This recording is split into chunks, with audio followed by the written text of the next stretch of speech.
hapa tumepewa nini na rais. Munisikize vizuri.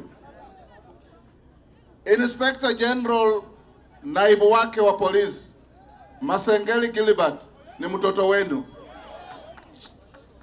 Kiongozi wa KRA anaitwa Humphrey Watanga ni kijana yenu, alizaliwa hapa na Mwela. Commander wa Air Force Brigadier General Waliaula alizaliwa hapa Chwele, yeye ndiye commander wa Air Force. Naibu wa mkuu wa majeshi yote ya Kenya General Menda kutoka pale Vihiga ni mtoto wetu. Mama Deborah yuko hapa, Oparanya yuko hapa.